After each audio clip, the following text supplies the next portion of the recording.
Babalorixá, Olá, professor Sidney Nogueira. como vai? Que bom encontro. Em primeiro momento, olha, meu sincero agradecimento, muito obrigado. Sei que o senhor tem feito muitas lives, também tem os seus estudos, suas pesquisas, suas palestras, então, assim, muito obrigado por ter aceitado dialogar sobre esse tema. Eu que agradeço pela possibilidade de partilha, por poder fazer essa troca, por poder estar aqui. Está me ouvindo bem? Está me vendo bem? Tô te ouvindo bem, tô te vendo bem. Maravilha, então está perfeito. Eu estou com a internet não tão 100%, por isso que eu pergunto. Eu queria muito que o senhor se apresentasse em primeiro momento, para que as pessoas possam conhecer um pouco da sua formação, da sua atuação religiosa, dos seus escritos, dos seus estudos. Então, eu sou Babalorixá, não é como nós dizemos, pai de santo de Candomblé, tem uma comunidade tradicional de terreiro em Suzano, São Paulo, e sou de família de Candomblé, minha mãe também é alorixá, nós todos somos de Candomblé. Nascemos, né, na Umbanda e depois somamos o Candomblé à Umbanda ou a Umbanda ao Candomblé. E então, prioritariamente, sou uma pessoa de axé, não é? Naturalmente, uma pessoa de axé. E a minha existência toda está centrada, está baseada nos saberes ancestrais pretos, não é? Quer dizer, a minha maneira de existir, de estar no mundo, de viver, de compreender o mundo, de praticar magia preta, isso é muito natural para mim, é muito natural, então essa é a minha natureza, a minha naturalidade. E depois eu levo o candomblé para a academia, né, quer dizer, eu sou formado em letras, em português e inglês, linguística, e depois eu levo o candomblé para a academia para trabalhar com as línguas africanas, e eu começo a desenvolver um trabalho com a língua do candomblé queto, que é o Yorubá, e nós chamamos no Brasil de Nagô. É uma possibilidade de denominação para essa língua, porque de verdade ela não é exatamente o Yorubá falado hoje na Yorubalândia, né, no continente africano. É uma língua, né, que resistiu no cerne, né, dos terreiros, por meio inclusive do canto, né, das rezas, das orações. É uma língua que nós chamamos de língua ritual, não é? Quer dizer, então ela passa a ser uma língua de rito, não uma língua de comunicação, como é o português, né, como é o inglês, como são todas as línguas. E aí eu faço meu mestrado e doutorado em linguística africana, na Universidade de São Paulo. Havia um grupo de estudos em línguas africanas, o GELA. Eu ingresso nesse grupo, ingresso também na Universidade de São Paulo, na Faculdade de Filosofia, Ciências e Letras, faço o meu mestrado e doutorado. Durante o doutorado eu tive uma bolsa doutoral na França, no Instituto de Pesquisas, um laboratório do Centro Nacional de Pesquisa Científica. Esse laboratório é o Lacan, Língua, Linguagem e Cultura da África Negra. E aí desenvolvo tanto o mestrado quanto o doutorado sobre as línguas africanas no Brasil, mas no seio dessas comunidades. E foi muito difícil, não é, se manter na academia. A academia não foi feita para nós e não foi feita para trabalhar uma epistemologia que não seja do norte, né, que nós chamamos as epistemologias hegemônicas do norte, não é? E a epistemologia que me constitui é do sul. Então, mas eu confesso que foi um trabalho do qual eu me orgulho muito, gosto muito desse trabalho. E, né, quer dizer, eu sou professor, pesquisador, babalorixá, e eu penso que é quase impossível, não é, que um quilombola, que um negro, que um LGBTQI+, que uma mulher não seja também ativista, não é? E aí eu também atuo nesse lugar de ativista contra toda forma de segregação, contra o binarismo, não é? Quer dizer, contra os sistemas hegemônicos, contra os sistemas hegemônicos de manutenção de poder. E assim que eu terminei o doutorado, eu escrevi um livro que está esgotado, que é o Coisas do Povo do Santo. Talvez era para a gente fazer a segunda edição esse ano, mas enfim, com essa questão toda da quarentena não foi possível, mas nós vamos fazer a segunda edição. E já estamos na segunda edição do Intolerância Religiosa pela Feminismos Plurais, né? Já estamos na segunda edição, o livro tem sido um sucesso, tem sido lido, muito lido, não é? Quer dizer, tem ficado em primeiro lugar de vendas, enfim, está um trabalho bem interessante. Esse sou eu. Maravilha, eu comprei a coleção toda, estou esperando entregar, então assim, vou me aprofundar na leitura de toda a coleção.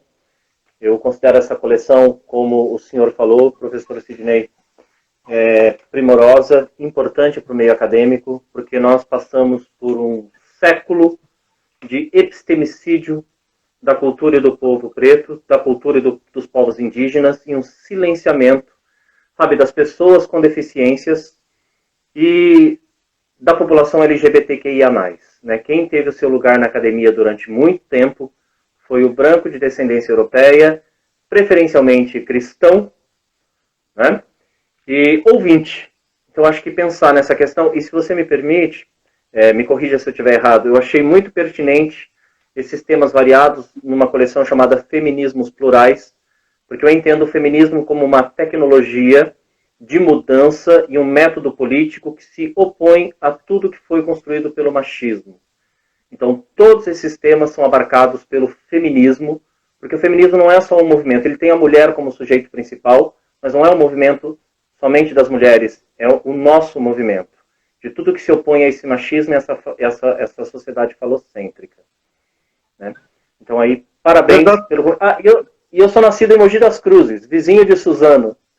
Olha, e a minha primeira faculdade foi em Mogi das Cruzes, foi na Universidade de Brás Cubas. Eu conheço bem aquela região. Deliciosa. Eu fiz letras na Brás Cubas. Isso, diga-se de passagem, uma região deliciosa.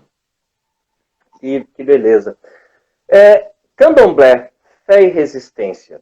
O candomblé, que se mantém ativo hoje, que foi muito perseguido historicamente, e hoje politicamente, porque embora as pessoas digam, não é, mas existem muitos terreiros sob ameaça, as pessoas invadem, ateiam fogo, simbolicamente, depois eu quero falar isso com o senhor mais profundamente, simbolicamente existe todo um discurso que procura instituir o medo em relação à dimensão do sagrado e do rito do candomblé, né? O candomblé que se mantém ativo, ele é uma resistência?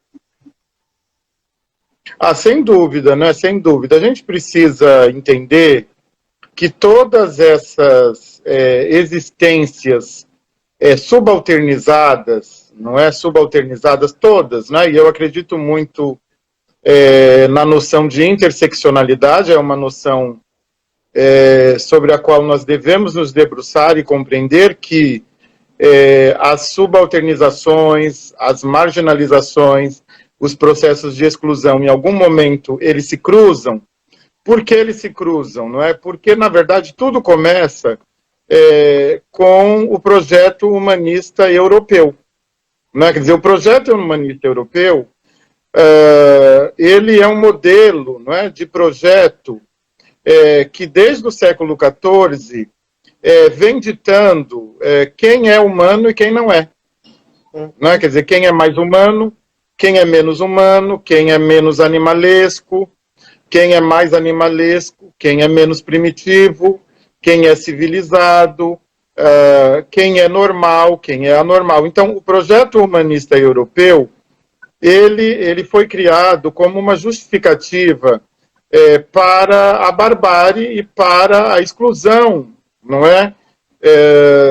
Daqueles que não estão dentro do projeto. Não é? Quer dizer, é uma forma bastante criminosa, não é? De excluir existências. Eu nem gosto da palavra humano, de verdade eu não gosto, porque a palavra humano ela foi criada por esse projeto humanista europeu para dizer quem não era humano. Ora, e nós sabemos quem não era humano, não é? Quer dizer, os negros que não eram, os africanos que não eram humanos, o próprio orientalismo, não é? Foi inventado, né? Quer dizer, o Oriente não era Oriente até que o projeto humanista europeu dissesse que era Oriente. Era tudo territorialmente pessoas, existências, não é? Então, é preciso entender, quer dizer, eu tenho atuado, professor, em duas frentes, não é? Uma frente é que eu considero de negação da nossa desumanidade e desumanização. Não é? Quer dizer, as pessoas precisam entender que existir é natural e que nós podemos existir com as nossas cosmopercepções, cosmosensações, com a nossa epistemologia, com a nossa filosofia, enfim, nós podemos existir. Então, é preciso, eu tenho dito, inclusive, que esse trabalho, né, quer dizer, o nosso trabalho de dos povos de comunidades tradicionais de terreiro é sobreviver. Então, o nosso trabalho é esse mesmo, é um trabalho de existência, resistência e resistência. Esse é o nosso trabalho, não é? Agora, é um trabalho, né, muito cansativo, porque a todo tempo você tem que ficar se dizendo que é natural a sua existência do modo como você existe e concebe o mundo, e percebe o mundo, e sente o mundo, e as coisas e as pessoas, não é? Quer dizer, não é muito diferente do que os povos originários, não é, que nós chamamos de indígenas, têm de fazer a todo momento, não é muito diferente. Não é? A única coisa que a gente está bastante incorporado à cidade. Então, o candomblé, ele é um quilombo, né? Portanto, ele é, sim, um grande espaço de existência, resistência e reexistência. Então, é preciso entender que esse espaço, né, quer dizer, é um espaço de memória existencial. Nós não estamos só fazendo magia preta, não estamos só querendo impor, né, diferente das outras religiões hegemônicas, nós não estamos querendo impor o nosso modo de pensar, ser, estar no mundo, para todo mundo. Nós queremos, em alguma medida, manter a nossa memória existencial e nós queremos existir. Então, são duas frentes de combate. Uma frente que é a naturalização existencial preta. E a outra frente é a luta antirracista, que não é só antirracista, né? Quer dizer, também é uma luta anti-binarismo, né? Porque o projeto humanista europeu, a primeira coisa que ele decide implantar o binarismo, né? Quer dizer, quando ele faz isso justamente para dizer quem pode existir e quem não pode existir. Quem pode... como... Né, quem pode amar e como se deve amar e quem não pode. Quem produz conhecimento legítimo e quem não produz, não é? Quer dizer, então também, além de ser uma luta antirracista, é também uma luta contra, não é? Quer dizer, esse binarismo tão nocivo, tão violento, não é? E tão devastador aos modos de ser, estar, pensar no mundo e o mundo como as pessoas vivem. E, se me permite, Eu acho bastante significativo a gente pensar, né, como a cultura europeia, de uma certa forma, ela sequestra outras culturas e ela decodifica essa cultura como se fosse dela, e a gente pode pensar aí nos povos nativos, como o senhor bem colocou, que são denominados como indígenas, né? Na nossa memória isso se naturalizou como indígena, e inclusive a indústria farmacológica faz uso de todo o conhecimento xamanista. Quando eu digo xamanista, é o conhecimento sobre as ervas, sobre a cultura, como eles ritualizam isso e transformam em cura, e depois, por meio da indústria cultural da doença e o mito da saúde perfeita, eles fazem um sequestro dessa cultura, transformam isso em produto industrializado e colocam no mercado e trazem um discurso de desconsideração da cultura indígena, como se isso fosse curandeirismo, ou como se o curandeirismo não tivesse seu valor no processo cultural e na construção do conhecimento, né? E isso é muito difícil e até doloroso quando a fala ela se opõe a esse processo que já foi naturalizado, né? As pessoas querem pensar tendo como base sempre essa origem europeia e esse modo de pensar o que é civilização. É como se as outras possibilidades elas fossem impensáveis. E olha, eu preciso falar uma coisa para o senhor que me aconteceu. Anos atrás, quando eu fui convidado para lecionar a disciplina de literatura infantil, porque depois foi readequado o material.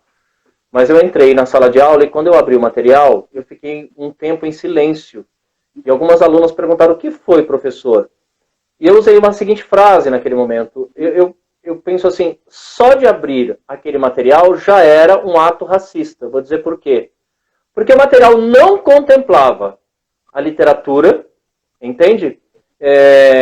Tendo também uma discussão sobre a cultura africana no Brasil, sobre os países africanos, com sua diversidade cultural, e sobre literatura produzida em África com língua portuguesa. Então era sempre uma base, né, europeia e um Brasil branco na literatura. E uma aluna olhou para mim e eu falei assim: gente, a gente vai ter que conversar sobre isso na sala de aula. E depois eu voltei para casa pensando nisso. Porque se a gente não se atentar a isso, essa estrutura não se altera.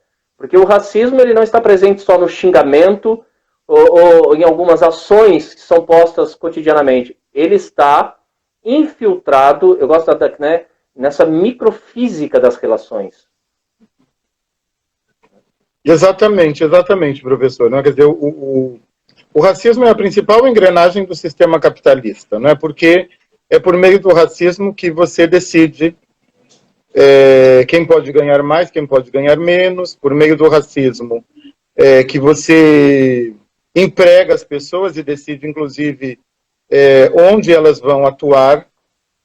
É por meio do racismo que você escraviza, não é? Quer dizer, a escravização moderna, ela se dá também por meio do racismo. De verdade, as pessoas precisam começar a entender que, muito embora os principais alvos do racismo sejamos nós, não é? Negros e negras, o racismo afeta todos, né? Quer dizer, ele afeta toda a estrutura, em alguma medida, ela é afetada, não é? E é sempre muito, eu tenho dito isso, quer dizer, é sempre muito doloroso a gente ter que estar reafirmando, né? Porque foram séculos sob o mito da democracia racial, e ainda não é pequeno o número de pessoas que acredita que o racismo existe, porque nós agora estamos falando sobre ele. Então, como se nós, ao falarmos dele, nós o criássemos. Não, o racismo não foi criado, ele não é criado porque nós falamos dele. Não é? Quer dizer, o racismo existe. Não é? Quer dizer, agora, nesse exato momento, estão morrendo homens negros, semi-analfabetos e analfabetos de 28 a 35 anos. Não é? Quer dizer, o que é isso? Não é? Quer dizer, como é que é isso? Agora, durante essa live, haverá 3 jovens mortos violentamente, 3 jovens negros. A cada 23 minutos morre um jovem negro violentamente assassinado por homicídio no Brasil. De acordo com o Atlas da Violência, de 2019, de cada 100 mil mortes por homicídio, de cada 100 mortes por homicídio, 100 mortes, 71 são de negros. Não é, quer dizer, se 71 negros morrem, eles estão salvando 71 brancos. Simples assim. Eles morreram no lugar dos brancos. 29 brancos morreram, 71 negros. Ora, então quando morrem 71 negros, eles estão salvando, né, quer dizer, estão tomando a violência para si e morrendo. É como se o negro se jogasse na frente de uma bala para não atingir o branco. Não é? Quer dizer, isso não me parece, não me parece mito, né? Quer dizer, isso me parece bastante real. Os dados, né? Quer dizer, eu gosto muito de trabalhar com os dados, porque os dados, eles não mentem. O senhor é professor, né? Quer dizer, muito provavelmente só começou a ver a universidade empretecendo nos últimos 10 anos, um pouquinho mais, porque sabe que a universidade, né, quer dizer, antes dos últimos 10 anos, ela sempre foi totalmente branca. Ainda é branca, mas, não é, com as ações afirmativas, minimamente a gente começa a ingressar na universidade, não é? Quer dizer, a gente começa a produzir o nosso próprio conhecimento. Então, é preciso que nós estejamos atentos, né? Atentos, que nós estejamos atentos a esse movimento, não é, que atende, não é, que atende o desejo de manutenção da desigualdade. Eu costumo dizer que onde o capitalismo passa não nasce grama. Igualmente, a desigualdade não brota, ela não brota do chão espontaneamente. A desigualdade, ela é produzida, né? Quer dizer, existe uma indústria da desigualdade, e essa indústria da desigualdade, ela vive da desigualdade, não é?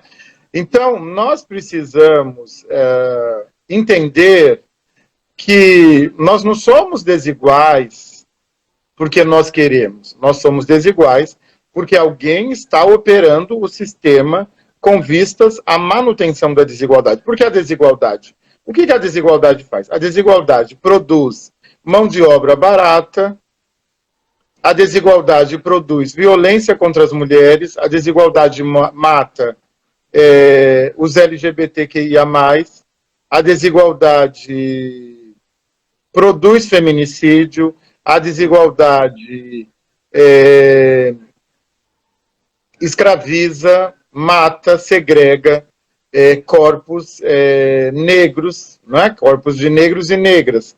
Então, portanto, nós precisamos entender que nós estamos, em alguma medida, quando nós não entendemos, não é, que o racismo existe e que ele está a todo vapor, não é? Quer dizer, a gente também acaba alimentando esse sistema, não é? E no caso dos povos e comunidades tradicionais de terreiro, nós do Candomblé,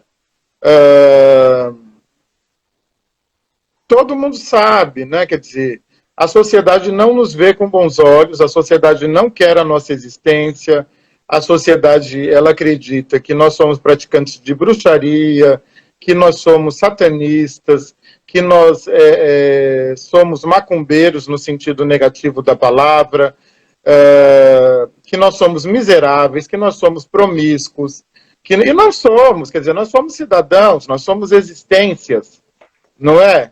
E existências que só estão sobrevivendo à custa da magia preta, à custa da nossa magia, à custa da nossa ancestralidade, à custa da nossa crença, à custa da nossa epistemologia, não é? Quer dizer,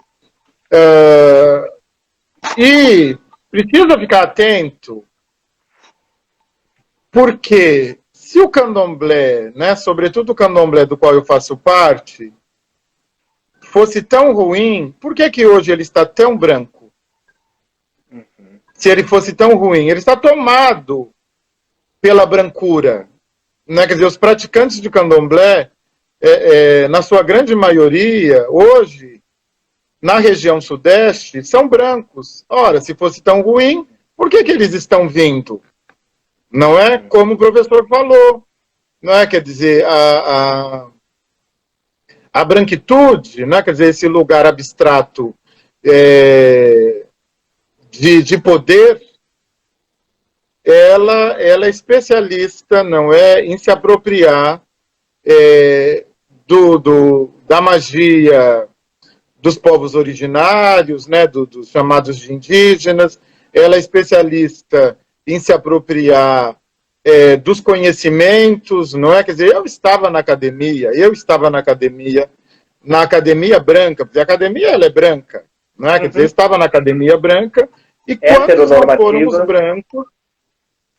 não foram os brancos que conseguiram os seus títulos com temas africanos? Não é? Quantos não foram? Então, tem uma questão aqui fundamental, não é? Quer dizer, se o candomblé fosse, de verdade, um lugar inabitável, não é?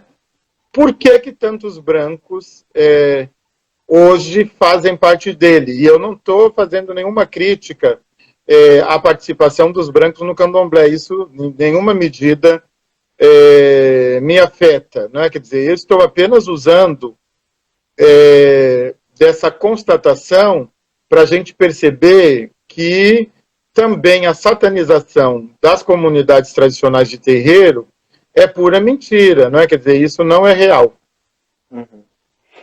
Deixa eu te fazer uma pergunta. Primeiro, eu acho significativo pensar como é que as pessoas entendem quando a palavra magia ela é aplicada, né? E magia é transformação. A transformação do ser, da pessoa, do profundo, da matéria, do pensamento, das significações. E o senhor falou magia preta, e as pessoas podem pensar o que é magia. Se as pessoas entendessem o significado de magia, a beleza que existe, a amplitude presente nessa palavra, talvez muito do preconceito se quebrasse. E uma outra questão que eu queria muito falar com o senhor é sobre Exu. Né? Por que a imagem, o poder, a ritualização ao Exu, né, ele sofre tanto ataque, né, sofreu tanto ataque ao longo da história? Porque, assim, o diabo não é uma criação do espiritualismo, é uma invenção do cristianismo. Né? Então, há uma inexistência dessa personagem dentro do espiritualismo. Mas há uma associação, inclusive semiótica, simbólica, direta entre, né, essa imagem do cristianismo com o orixá Exu. Então, o demônio, ele, todo mundo sabe que ele é cristão, né? Quer dizer, ele faz parte da mitologia cristã. Não é? Quer dizer, o demônio, o Satanás, Lúcifer, eles são personagens da mitologia cristã. Eles não são personagens da mitologia africana, não é? O que acontece é que para atender, não é? Quer dizer, para atender o binarismo, você precisa de personagens mitologicamente antagônicos e não complementares.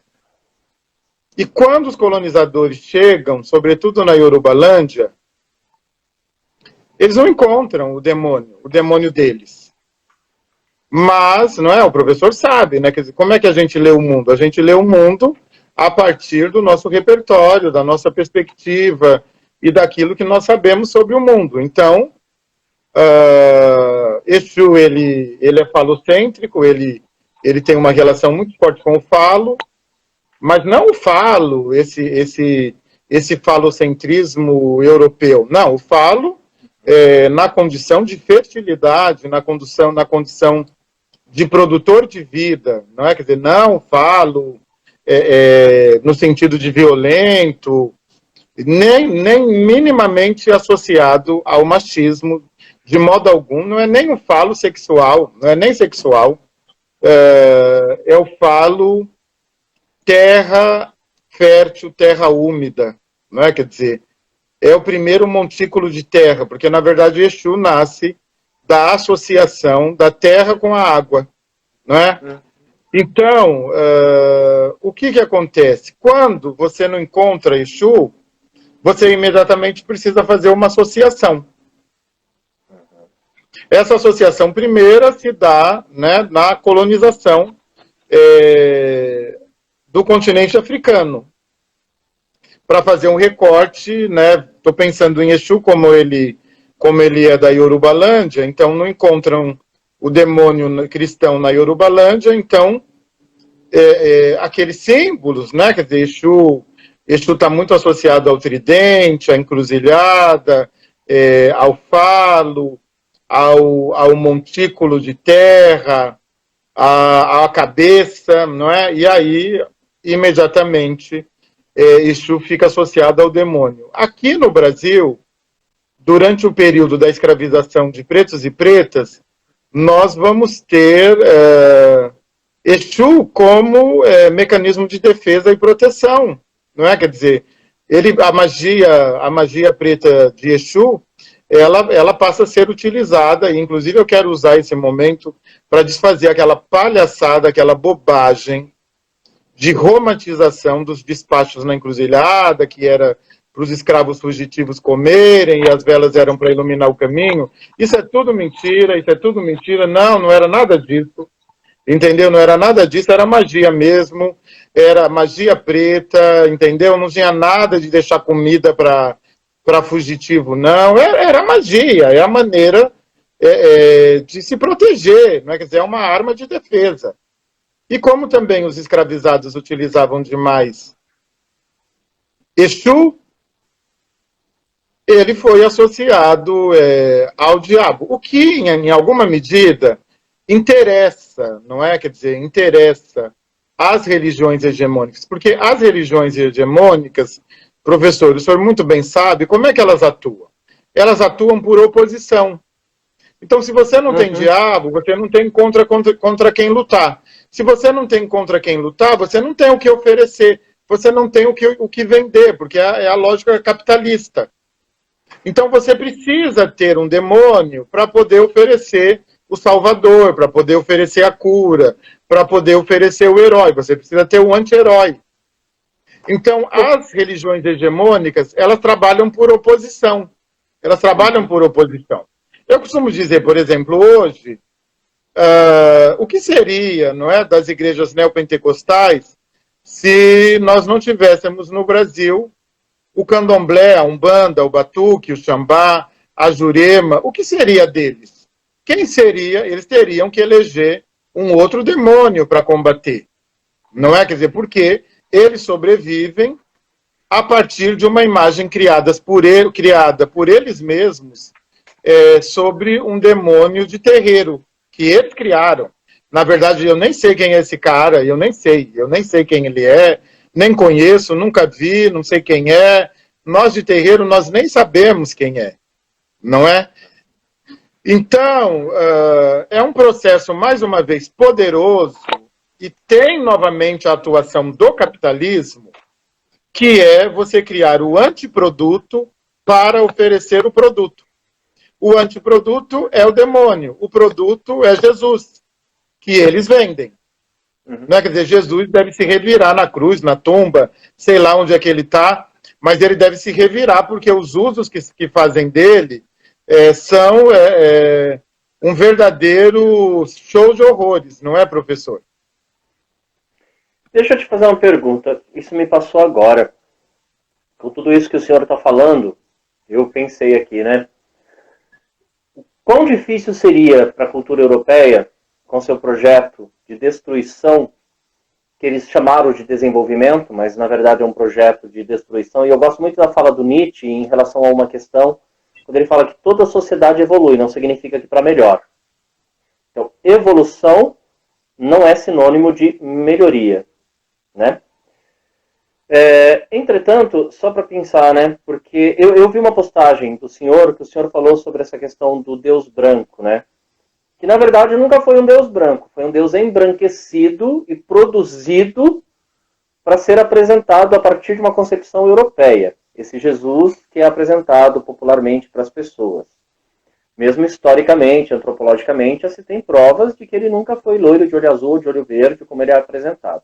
Mas nem é isso que eu quero... eu fiquei pensando assim, os orixás, eles representam a força da própria natureza. Se eu estiver enganado, o senhor me corrija, por favor.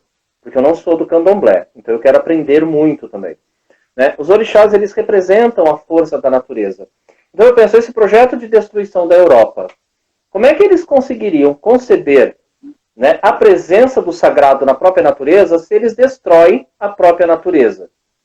Eles destruiriam o seu próprio sagrado se eles tivessem abraçado essa cultura. Já o projeto apresentado por eles é, muitas vezes, de uma distância que você tem que buscar, e aí eles não estão destruindo, entende, o seu próprio Deus.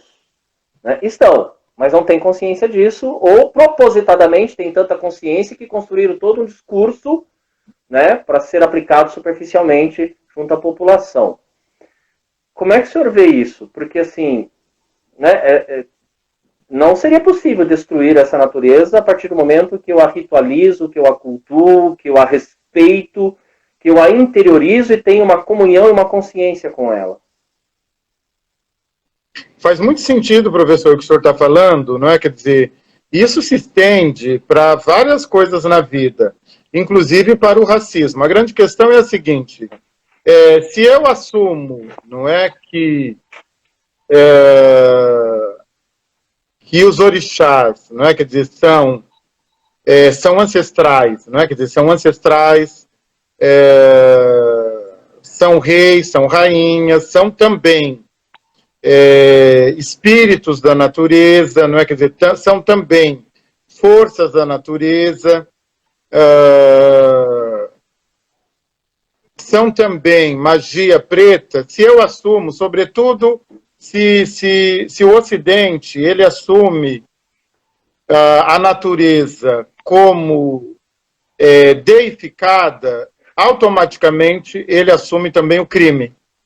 Uhum. Não é? Quer dizer, o crime contra o próprio Deus. Não é? Quer dizer, o mesmo vale para o racismo. Né? Quer dizer, por que as pessoas nunca são racistas? Não é? Porque assumir o racismo é assumir o próprio crime. Assumir que Deus existe, que a força criadora, né? Porque na verdade a gente lida com uma ideia de força criadora e a natureza é multiplicidade da força criadora. Não é criadora, é uma força criadora porque, na verdade, a força criadora é uma força criadora pré-existente. Essa é uma força criadora pré-existente e os orixás foram criados por essa força criadora, 400 mais 1, para, inclusive, nos proteger de 200 mais 1, que são forças destrutivas e desafiadoras, que o próprio homem criou. O homem cria forças destrutivas e desafiadoras no número de 200 mais 1, e a força criadora cria 400 mais 1 forças para nos proteger, para nos defender, que no caso dos iorubás são os orixás. São os orixás. Não só os orixás, há outras divindades envolvidas. A grande questão é que tem vários elementos que são insuportáveis a um modo eurocêntrico de pensar. Não é? Quer dizer, o que é de insuportável? Quer dizer, de insuportável você tem a multiplicidade, não é, de divindades. Uhum. Você tem uma multiplicidade de divindades. Você tem divindades que são femininas, que são muito importantes. Uhum. Você tem divindades femininas que são guerreiras, que são amazonas, que são mulheres sedutoras, que são bruxas,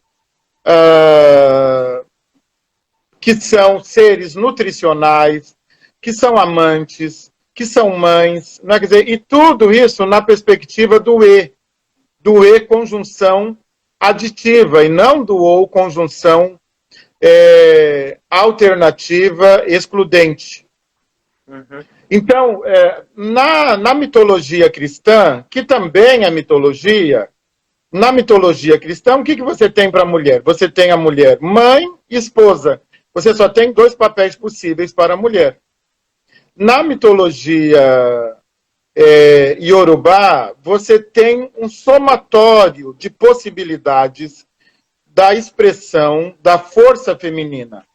Mãe, e esposa, e mulher, e sedutora, e amante, e amazona, e guerreira, e política, e feiticeira. Então, isso é impossível para um pensamento binarista, porque você precisa, para a prática do binarismo, você precisa primeiro reduzir a 2 possibilidades sempre.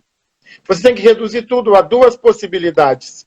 Esse é o modo de pensar binarista. Você sempre reduz a 2 possibilidades e depois você elege aquela aceitável e a não aceitável.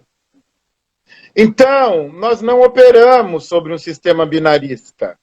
Muito embora meus pares também se confundam. Uhum. Nós não operamos, né? Sobre um sistema binarista. É isso que eu ia te perguntar, porque, veja, feminismos plurais. O capitalismo conseguiu transformar em capital simbólico, inclusive, a pluralidade. Deixa eu explicar para não ser mal interpretado. Por exemplo, gay. Um coletivo é um grupo, todo mundo é igual. Não, não é. Existe pluralidade. Né? Existe pluralidade, existe diversidade, existem diferenças de comportamento, de pensar, modo de agir. O coletivo preto. Não, existem pessoas com religiões variadas dentro do próprio espiritualismo, né? Mesmo acho que o próprio candomblé tem vertentes diferentes, origens diferentes. Então, ele conseguiu criar, né, identidade fixa e naturalizada e vende isso como modelo daquilo que a gente tenta discutir como pluralidade. Discutir a pluralidade é, de fato, discutir toda a diversidade e não transformar isso em uma identidade fixa e naturalizada para as pessoas discutirem como se fosse, sabe, existem 10 características daquele grupo. Não, não existe. Não existe. Exatamente. A coleção, veja, a própria coleção Feminismos Plurais, ela é plural, não é? Quer dizer, ela já falou sobre lugar de fala, lugar de fala é um lugar que se refere a todas as falas, não é só o lugar de fala negro. Ela já falou sobre encarceramento em massa, ela já falou sobre empoderamento, nós já falamos sobre racismo recreativo, racismo estrutural, apropriação cultural, racismo religioso. Então, por isso que a coleção se chama Feminismos Plurais, não é? Quer dizer, porque a ideia de feminismo é uma ideia de cabaça útera ancestral. É uma ideia da cabaça geradora de pluralidades. E mais do que pluralidades, eu gosto de usar a palavra, professor, plurissingularidades. Então, dentro da singularidade, nós somos plurais, dentro da singularidade. O que não pode acontecer é que a minha singularidade só exista a partir do extermínio da sua singularidade. Então, a minha singularidade, e eu falo bastante sobre isso no 3º capítulo do Intolerância Religiosa, que é a epistemologia negra como cura para o racismo, não é? Quer dizer, e há um trecho lá que eu dedico uma boa parte, que é, nós de terreiro, não tem problema, não é? Quer dizer, para mim não há nenhum problema que o senhor não seja de candomblé, não tem nenhum problema para mim. Não, nós estamos aqui conversando, não há um problema. Eu não preciso ter a minha singularidade validada pela sua pertença. A sua pertença é a sua pertença. A minha pertença é histórica, a minha pertença é ancestral, a minha pertença diz respeito à minha história familiar. O senhor não sei, o senhor tem a sua pertença. nós precisamos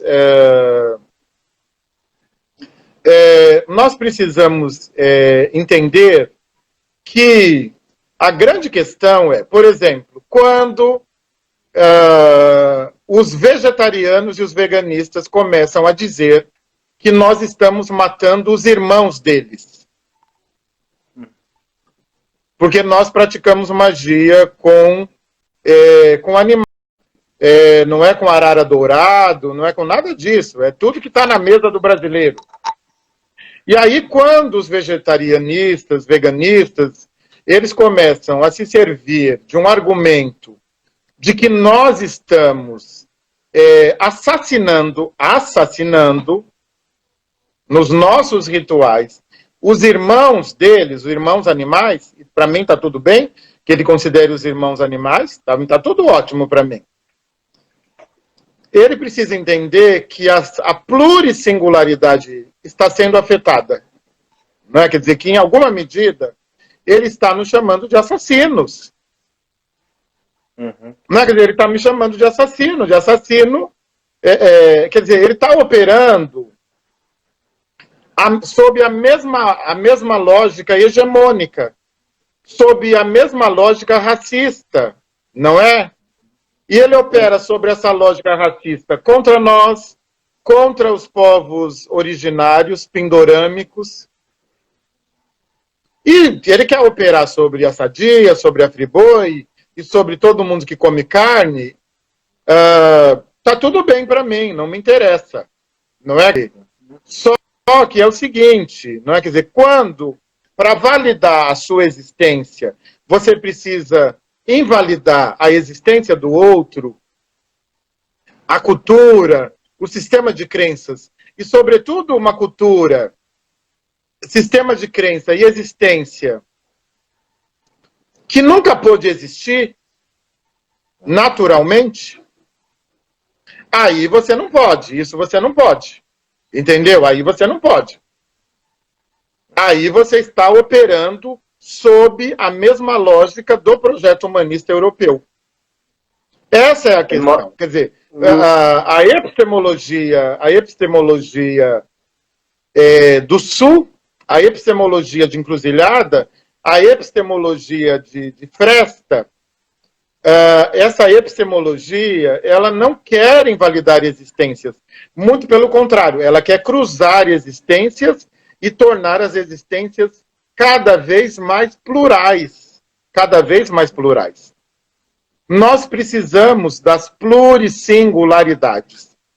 É preciso que as pessoas possam existir na sua singularidade, mas que essa singularidade, ela seja capaz de viver na pluralidade, de sobreviver, existir, resistir e resistir na pluralidade, porque senão a gente vai estar operando sob a lógica de um projeto genocida, né, como nós operamos agora, nesse exato momento.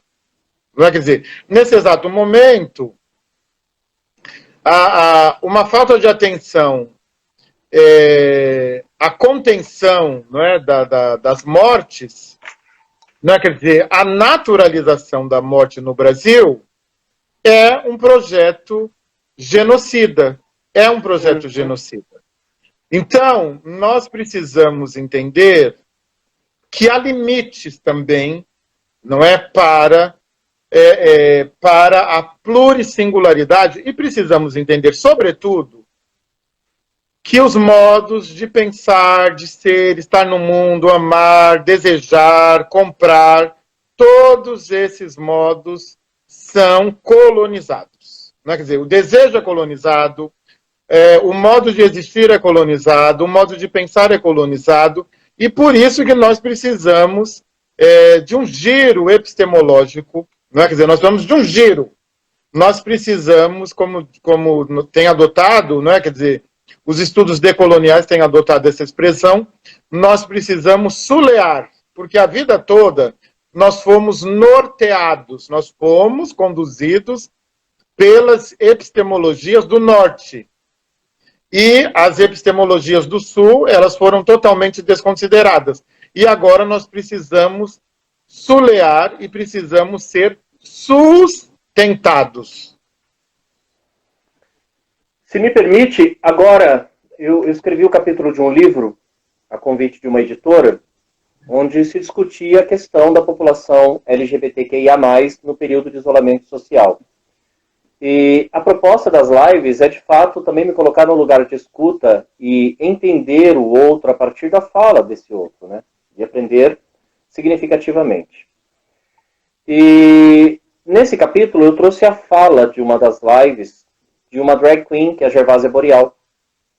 Ela trouxe uma questão fundamental para se discutir quando o homem ocupa o lugar do feminino e como esse lugar do feminino é rejeitado pela sociedade. Por que eu falo isso? Porque eu acho que a gente tem que, de fato, mudar a visão da academia. E, sabe, drag queens, as pessoas pretas, indígenas, os povos nativos, LGBTs, nós temos que ocupar esse espaço que até então foi eurocentrado. E foi sempre o lugar do homem branco, na maioria das vezes cristão. Professor Sidney Nogueira, a gente está chegando no final, senão o Instagram derruba a gente. E voou. Mas assim, eu queria lhe dizer uma coisa, sabe? Sua fala foi um aprendizado, acho que para todo mundo que acompanhou essa live e para mim. Eu gosto de dizer sempre que o estudo e o diálogo me engrandece como pessoa. Eu queria muito que o senhor fizesse suas considerações finais. E muito obrigado por esse momento. Eu tenho dito, professor, que nós estamos produzindo documento, não é? Nós estamos produzindo registro oral, nós estamos produzindo documento, não é? Quer dizer, esses documentos, eles vão ficar na rede, não é? E nós estamos produzindo documento, não é?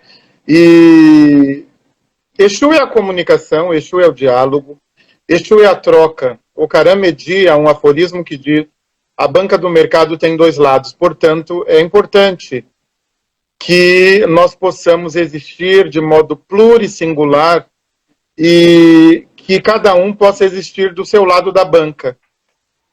Não é? Quer dizer, e que as trocas sejam feitas, quer dizer,